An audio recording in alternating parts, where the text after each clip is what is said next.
Antologi Pembacaan Firman Tuhan yang Maha Kuasa.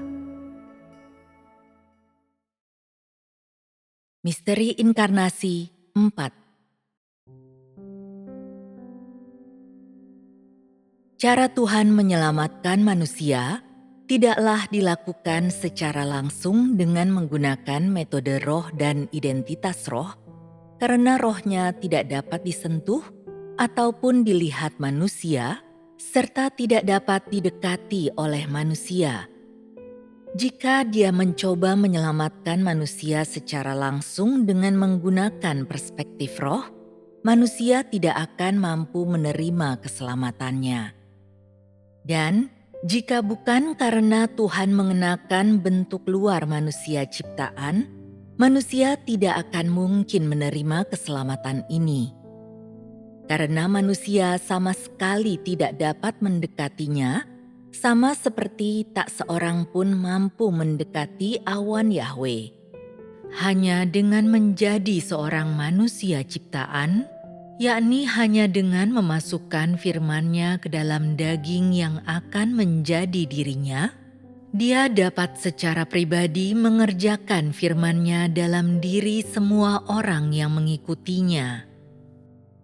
Hanya dengan demikian, manusia dapat mendengar sendiri firman-Nya, melihat firman-Nya, menerima firman-Nya, dan kemudian melalui hal ini sepenuhnya diselamatkan. Jika Tuhan tidak menjadi daging, tidak ada manusia daging yang akan menerima keselamatan yang demikian agung, tidak akan ada seorang pun yang akan diselamatkan. Jika roh Tuhan bekerja secara langsung di antara manusia, manusia akan diremukkan dan ditawan sepenuhnya oleh iblis karena manusia tidak mampu untuk berhubungan dengan Tuhan. Inkarnasi pertama adalah untuk menebus manusia dari dosa melalui daging Yesus, yang artinya Dia menyelamatkan manusia dari salib. Namun, watak iblis yang rusak tetap ada dalam diri manusia. Inkarnasi kedua tidak lagi berfungsi sebagai korban penghapus dosa, melainkan bertujuan untuk sepenuhnya menyelamatkan mereka yang telah ditebus dari dosa. Ini dilakukan agar orang-orang yang telah diampuni dapat dibebaskan dari dosa-dosa mereka dan ditahirkan sepenuhnya, serta mencapai perubahan dalam watak mereka, terlepas dari pengaruh kegelapan si iblis dan kembali ke hadapan tahta Tuhan. Hanya dengan cara inilah manusia dapat sepenuhnya disucikan. Tuhan memulai pekerjaan penyelamatan di zaman kasih karunia setelah zaman hukum Taurat berakhir.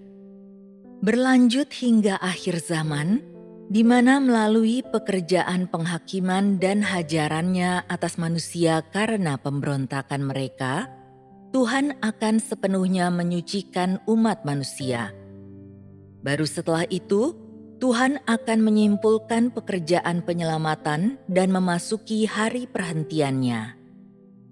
Oleh karena itu, dalam 3 tahap pekerjaan, hanya 2 kali Tuhan sendiri menjadi daging untuk melakukan pekerjaannya di antara manusia.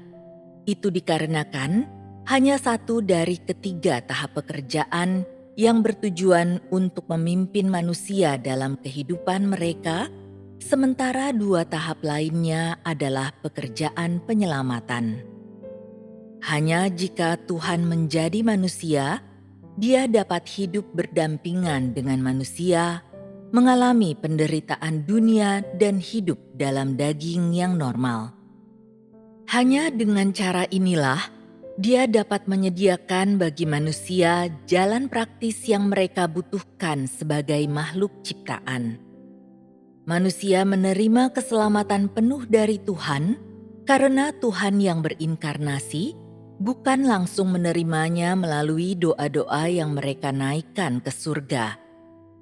Karena manusia itu adalah darah dan daging, mereka tidak mampu melihat roh Tuhan, apalagi mendekatinya. Manusia hanya dapat berhubungan dengan Tuhan yang berinkarnasi dalam daging. Hanya melalui Dia, manusia dapat memahami seluruh jalan dan kebenaran, serta menerima keselamatan penuh. Inkarnasi kedua memadai untuk menyingkirkan dosa manusia dan sepenuhnya menyucikan manusia. Oleh karena itu, inkarnasi kedua akan mengakhiri semua pekerjaan Tuhan dalam daging dan melengkapi makna inkarnasi Tuhan. Setelah itu, pekerjaan Tuhan dalam daging akan sepenuhnya berakhir. Setelah inkarnasi kedua, Dia tidak akan lagi menjadi daging untuk melakukan pekerjaannya, karena seluruh pengelolaannya akan berakhir. Di akhir zaman, inkarnasinya akan sepenuhnya memungkinkan Dia memenangkan umat pilihannya, dan semua manusia di akhir zaman akan terbagi menurut jenis mereka. Dia tidak akan lagi melakukan pekerjaan penyelamatan, juga tidak akan kembali menjadi daging untuk melakukan pekerjaan apapun. Dalam pekerjaan yang dikerjakan pada akhir zaman, firman itu lebih berkuasa daripada manifestasi berbagai tanda dan mukjizat, dan otoritas firman itu jauh melampaui tanda-tanda dan mukjizat. Firman itu menyingkapkan seluruh watak yang rusak dalam hati manusia. Engkau sendiri tidak dapat mengenali watak yang rusak itu. Ketika watak-watak tersebut disingkapkan kepadamu melalui firman, engkau akan secara alami menyadarinya. Engkau tidak akan dapat menyangkalnya, dan engkau akan benar-benar yakin. Bukankah ini menunjukkan otoritas dari firman-Nya? Inilah hasil yang dicapai oleh pekerjaan firman saat ini. Jadi, manusia tidak dapat sepenuhnya diselamatkan dari dosa-dosanya melalui kesembuhan penyakit atau pengusiran roh-roh jahat, dan tidak dapat sepenuhnya dilengkapi melalui manifestasi berbagai tanda dan mukjizat. Otoritas untuk menyembuhkan orang sakit dan mengusir roh-roh jahat hanya memberi kepada manusia kasih karunia, namun daging manusia masih tetap menjadi milik iblis, dan watak iblis yang rusak masih tetap tinggal dalam dirinya. Dengan kata lain, orang yang belum dijadikan tahir masih menjadi milik dosa dan kenajisan. Hanya setelah manusia dijadikan tahir melalui firman, dia pun telah didapatkan oleh Tuhan dan dia pun menjadi kudus. Ketika roh jahat diusir dari manusia dan manusia ditebus, ini hanya berarti bahwa dia telah direbut dari tangan iblis dan dikembalikan kepada Tuhan. Namun, manusia belum ditahirkan atau diubahkan oleh Tuhan, dan dia masih tetap rusak. Di dalam diri manusia masih ada kenajisan, penentangan, dan pemberontakan. Manusia hanya kembali kepada Tuhan melalui penebusan, namun tidak memiliki pengetahuan akan Dia dan tetap mampu menentang dan mengkhianatinya. Sebelum manusia ditebus, banyak racun iblis yang telah tertanam kuat di dalam dirinya. Setelah ribuan tahun dirusak oleh iblis, di dalam diri manusia terdapat sifat dasar yang selalu menolak Tuhan. Oleh karena itu, ketika manusia telah ditebus, manusia mengalami tidak lebih dari penebusan, di mana manusia dibeli dengan harga yang mahal, namun sifat beracun dalam dirinya masih belum dihilangkan. Manusia masih begitu tercemar sehingga harus mengalami perubahan sebelum layak untuk melayani Tuhan. Melalui pekerjaan penghakiman dan hajaran ini, manusia akan sepenuhnya menyadari substansi mereka sebenarnya yang najis dan rusak, dan mereka akan dapat sepenuhnya berubah dan menjadi tahir. Hanya dengan cara ini, manusia dapat dilayakkan untuk kembali menghadap tahta Tuhan.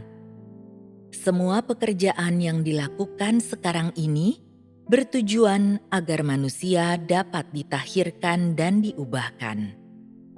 Melalui penghakiman dan hajaran oleh firman-Nya, serta melalui pemurnian, manusia dapat mengenyahkan kerusakan dirinya dan disucikan. Daripada menganggap tahap pekerjaan ini sebagai tahap penyelamatan, lebih tepat menganggapnya sebagai tahap pekerjaan penyucian. Sebenarnya, tahap ini merupakan tahap penaklukan dan juga tahap kedua penyelamatan. Manusia dijadikan milik Tuhan melalui penghakiman dan hajaran oleh firman. Melalui penggunaan firman untuk memurnikan, menghakimi dan menyingkapkan, semua ketidakmurnian, gagasan, motif dan harapan pribadi dalam hati manusia akan sepenuhnya tersingkap. Meskipun manusia telah ditebus dan diampuni dosanya, itu hanya dapat dianggap bahwa Tuhan tidak lagi mengingat pelanggaran manusia dan tidak memperlakukan manusia sesuai dengan pelanggarannya. Namun, ketika manusia hidup dalam daging dan belum dibebaskan dari dosa, dia hanya bisa terus berbuat dosa tanpa henti menyingkapkan watak rusak iblis dalam dirinya. Inilah kehidupan yang manusia jalani, siklus tanpa henti berbuat dosa dan meminta pengampunan. Mayoritas manusia berbuat dosa di siang hari, lalu mengakui dosa di malam hari. Dengan demikian, sekalipun korban penghapus dosa selamanya efektif bagi manusia, itu tidak dapat menyelamatkan manusia dari dosa. Hanya separuh dari pekerjaan penyelamatan telah diselesaikan karena watak manusia masih rusak. Misalnya, ketika manusia tahu bahwa mereka keturunan Moab, mereka mengeluh, tidak lagi mencari kehidupan, dan menjadi benar-benar negatif. Bukankah ini menunjukkan bahwa mereka masih tak mampu untuk sepenuhnya tunduk di bawah kekuasaan Tuhan? Bukankah tepat seperti inilah watak rusak iblis? Jika engkau tidak ditundukkan dengan hajaran, tanganmu terangkat lebih tinggi dari semua orang lain, bahkan lebih tinggi dari Yesus. Dan engkau berteriak dengan suara nyaring, "Jadilah anak Tuhan yang terkasih." Milikilah hubungan yang intim dengan Tuhan.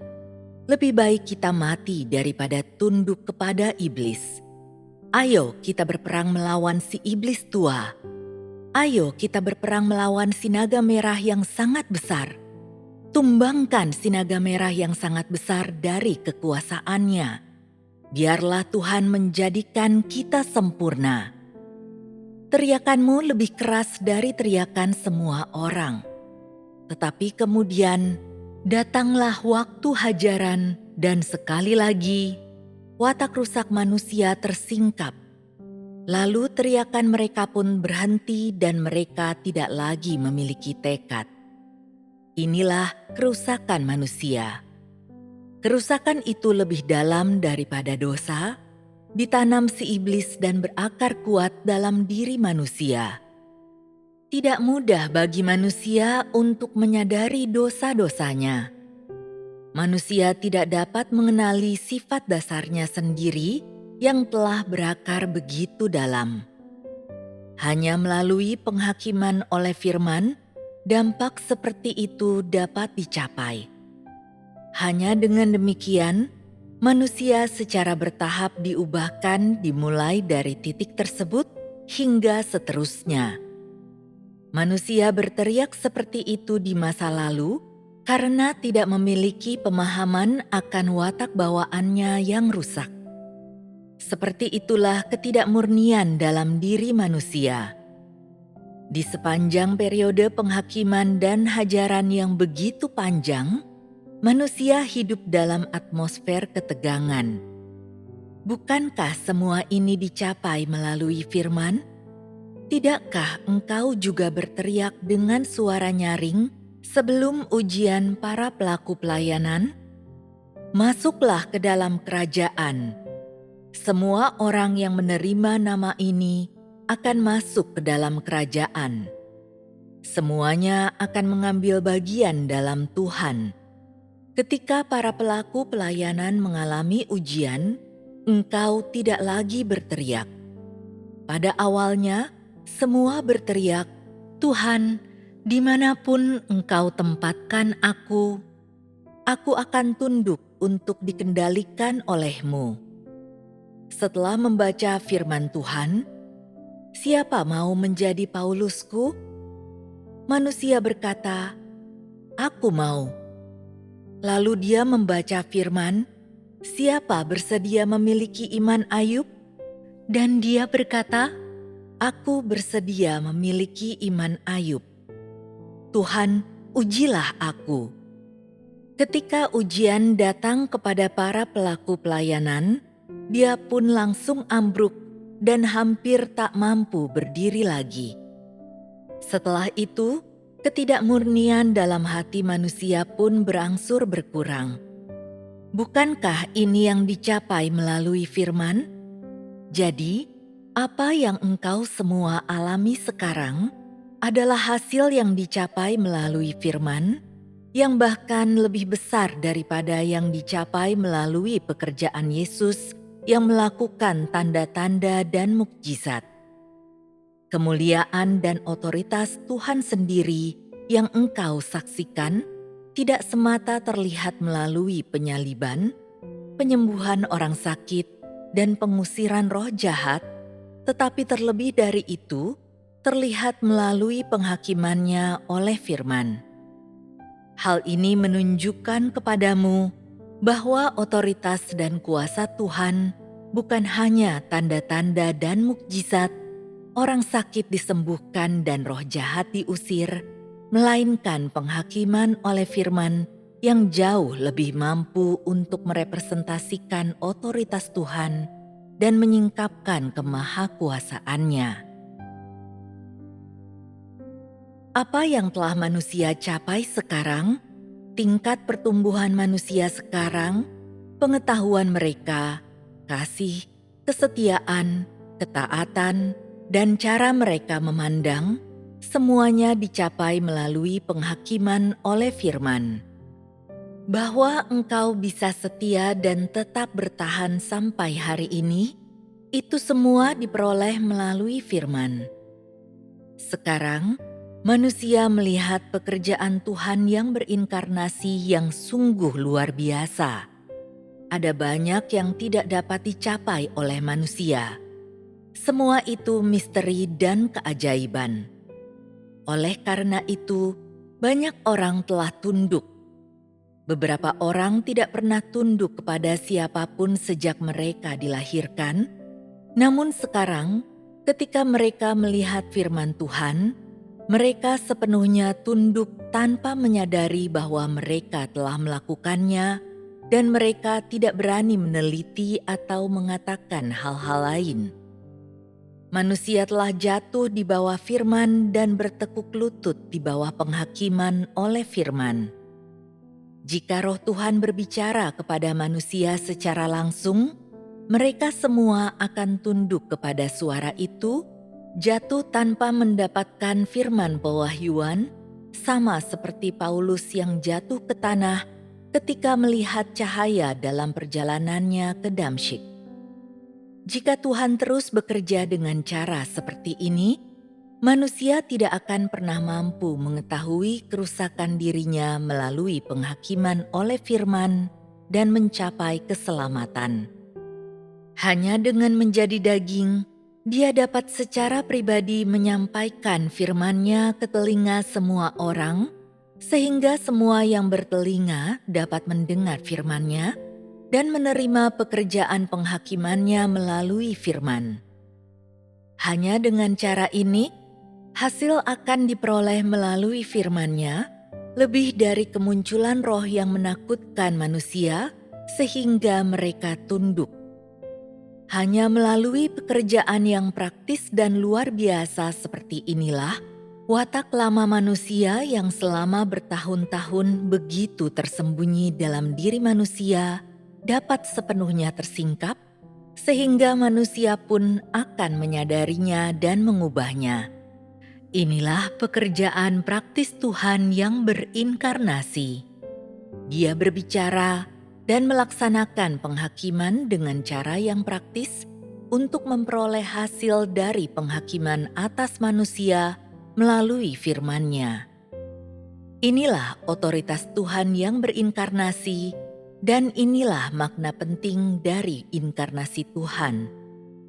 Hal ini dilakukan untuk menyatakan otoritas Tuhan yang berinkarnasi, hasil-hasil yang dicapai oleh pekerjaan firman, dan bahwa Roh telah datang dalam daging. Dia menyatakan otoritasnya melalui penghakiman atas manusia oleh firman. Meskipun dagingnya adalah penampilan luar kemanusiaan yang biasa dan normal, hasil yang dicapai oleh firman-Nya lah yang menunjukkan kepada manusia bahwa dirinya dipenuhi otoritas, bahwa dia adalah Tuhan itu sendiri, dan bahwa kata-katanya adalah ungkapan Tuhan sendiri.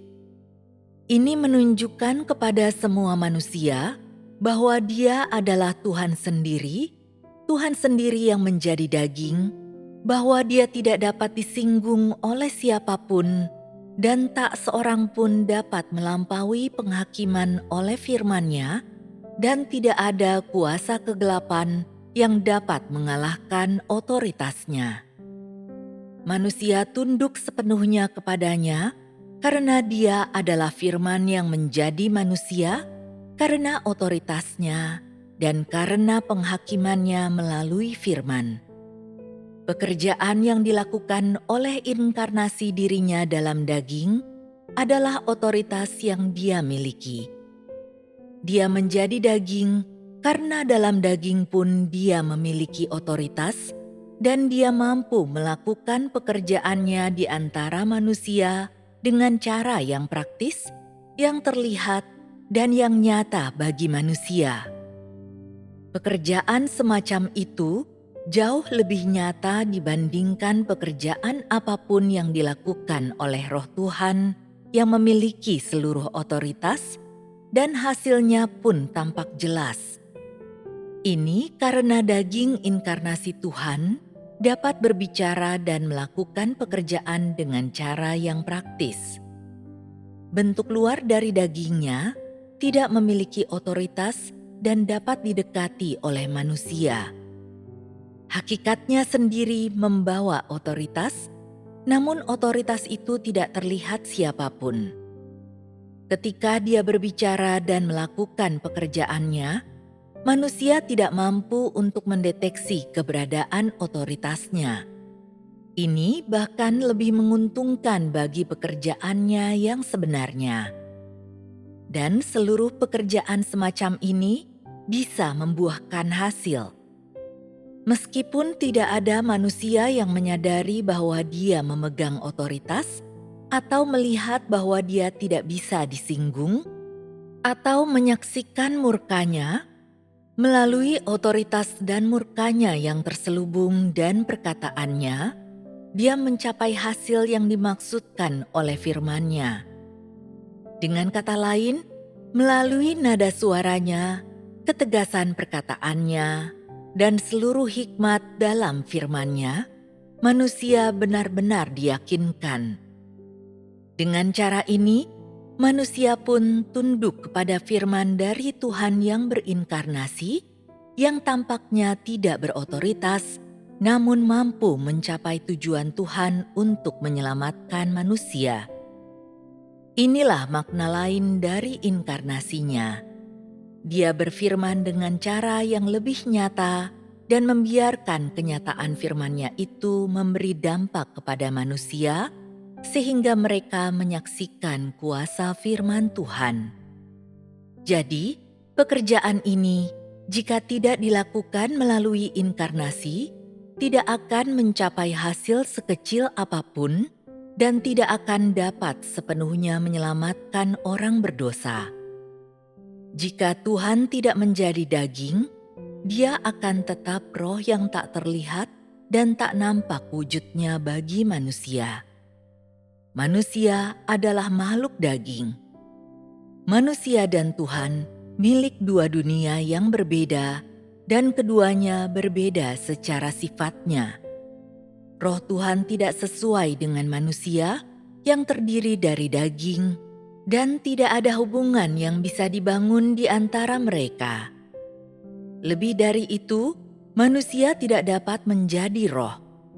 Oleh karena itu, Roh Tuhanlah yang harus menjadi makhluk ciptaan itu dan melakukan pekerjaannya yang semula. Tuhan dapat melakukan keduanya, baik naik ke tempat paling tinggi maupun merendahkan dirinya dengan menjadi manusia ciptaan, melakukan pekerjaan dan hidup di antara manusia, tetapi manusia tidak dapat naik ke tempat paling tinggi dan menjadi roh, apalagi turun ke tempat paling rendah. Oleh karena itu, Tuhan harus menjadi daging untuk melakukan pekerjaannya.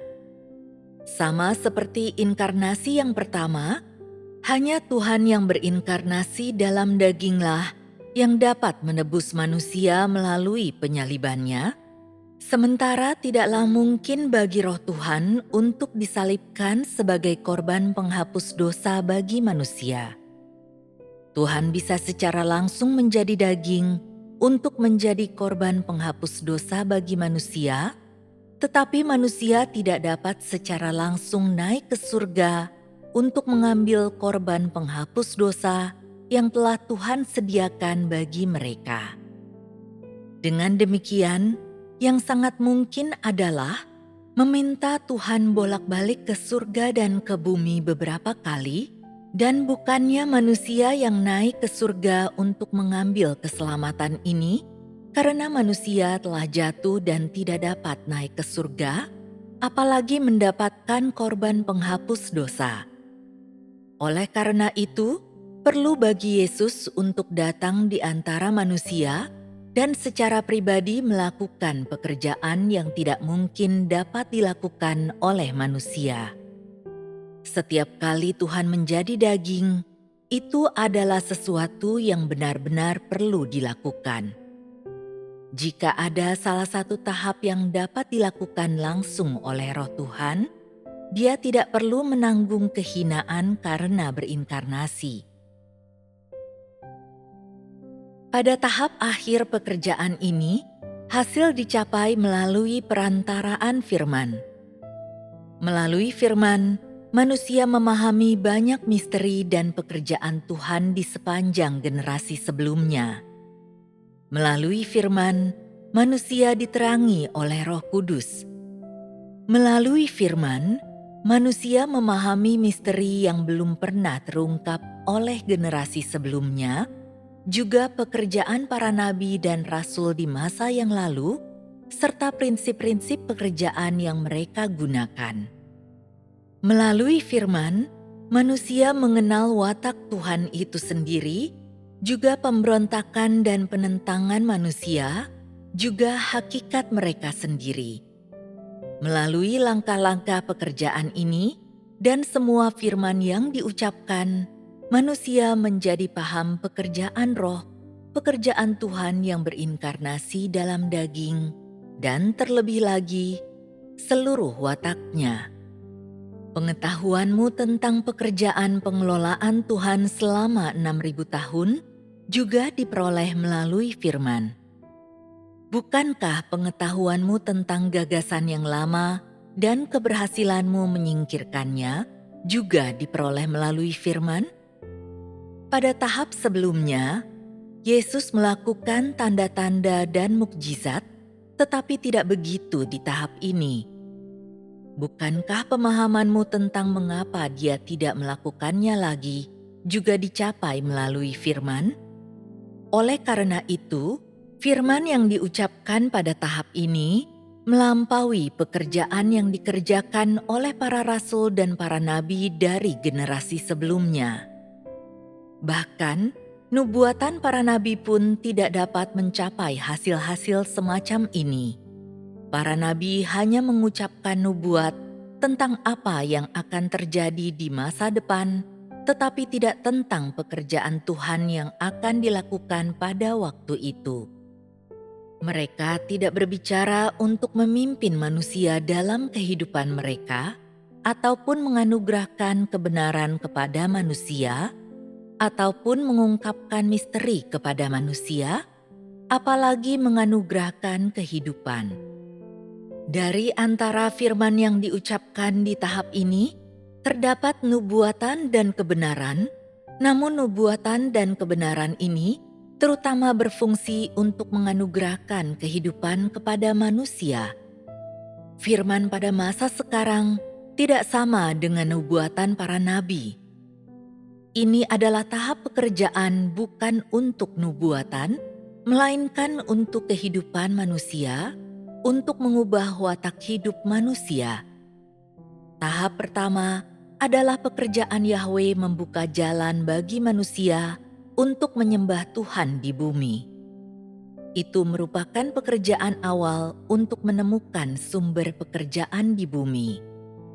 Pada waktu itu, Yahwe mengajar orang Israel untuk memelihara hari Sabat, menghormati orang tua mereka, dan hidup berdamai dengan orang lain. Ini karena orang-orang pada waktu itu tidak mengerti apa yang membentuk manusia.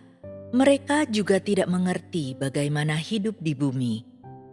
Sangat perlu baginya di tahap pertama pekerjaan untuk memimpin manusia dalam kehidupan mereka.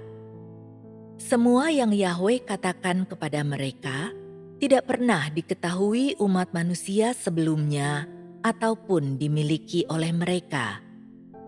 Pada waktu itu, Tuhan membangkitkan banyak nabi untuk mengucapkan nubuat yang semuanya dilakukan di bawah pimpinan Yahwe. Itu hanyalah satu bagian dari pekerjaan Tuhan. Pada tahap yang pertama, Tuhan tidak menjadi manusia, sehingga Dia berbicara kepada semua suku dan bangsa melalui para nabi. Ketika Yesus melakukan pekerjaannya pada waktu itu, Dia tidak berbicara sebanyak masa sekarang. Pekerjaan firman di akhir zaman tidak pernah dilakukan di zaman dan generasi yang lalu. Meskipun Yesaya, Daniel, dan Yohanes mengucapkan banyak nubuatan semacam itu sepenuhnya berbeda dengan firman yang diucapkan pada masa sekarang. Yang mereka ucapkan hanyalah nubuat, tetapi firman di masa sekarang tidak seperti itu. Jika aku mengubah semua yang kukatakan sekarang ke dalam bentuk nubuat, apakah engkau semua bisa memahaminya? Seandainya apa yang aku bicarakan adalah tentang hal-hal yang akan terjadi setelah aku pergi, bagaimana engkau bisa memahaminya? Pekerjaan firman tidak pernah dilakukan di zaman Yesus ataupun di zaman hukum Taurat. Mungkin beberapa orang berkata, bukankah Yahwe juga mengucapkan firman pada waktu Dia melakukan pekerjaannya? Selain menyembuhkan orang sakit, mengusir roh jahat, dan melakukan tanda-tanda dan mukjizat, bukankah Yesus juga mengucapkan firman pada waktu itu?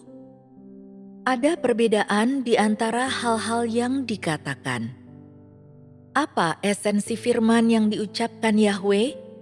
Dia hanya memimpin manusia dalam kehidupan mereka di bumi yang tidak melibatkan hal-hal rohani dalam kehidupan. Mengapa dikatakan bahwa ketika Yahwe berfirman, firman itu menginstruksikan orang-orang di segala tempat? Kata menginstruksikan mengacu pada mengatakannya secara eksplisit dan memerintahkannya secara langsung. Dia tidak menyediakan kehidupan bagi manusia. Sebaliknya, Dia hanya memegang tangan manusia serta mengajar mereka bagaimana menghormatinya. tidak ada perumpamaan. Pekerjaan Yahwe di Israel bukanlah untuk menangani atau mendisiplinkan manusia atau memberikan mereka penghakiman dan hajaran, melainkan hanya untuk memimpin mereka. Yahwe meminta Musa untuk memberitahukan umatnya agar mengumpulkan mana di padang gurun. Setiap pagi sebelum matahari terbit, mereka harus mengumpulkan mana, hanya cukup untuk dimakan hari itu. Mana tidak boleh disimpan sampai hari berikutnya, karena mana tersebut akan berulat. Dia tidak mengajar manusia ataupun menyingkapkan sifat dasar mereka, dan dia juga tidak menyingkapkan gagasan maupun pemikiran mereka. Dia tidak mengubah manusia, melainkan memimpin mereka dalam kehidupan. Pada waktu itu, manusia seperti seorang anak. Manusia tidak memahami apapun dan hanya dapat melakukan gerakan mekanis dasar. Oleh karena itu, Yahwe hanya memberikan hukum Taurat untuk memimpin mereka. Untuk mengabarkan Injil agar semua orang yang mencari dengan kesungguhan hati dapat memperoleh pengetahuan tentang pekerjaan yang sedang dikerjakan pada masa sekarang, lalu diyakinkan sepenuhnya, engkau harus memahami kisah sebenarnya, hakikat serta makna penting dari pekerjaan yang dilakukan di setiap tahap. Dengan mendengarkan persekutuanmu, mereka dapat memahami pekerjaan Yahwe dan pekerjaan Yesus, dan terlebih lagi, semua pekerjaan Tuhan zaman sekarang, juga hubungan dan perbedaan antara ketiga tahap pekerjaan, sehingga setelah mereka mendengar, mereka akan memahami bahwa tak satu pun dari ketiga tahap itu yang saling mengganggu satu sama lain. Memang, semuanya dikerjakan oleh Roh yang sama. Meskipun mereka bekerja di zaman yang berbeda, isi pekerjaan yang mereka lakukan berbeda, dan firman yang mereka sampaikan juga berbeda. Prinsip-prinsip yang mendasari mereka bekerja adalah satu dan sama. Inilah visi terbesar yang harus dipahami oleh semua orang yang mengikut Tuhan.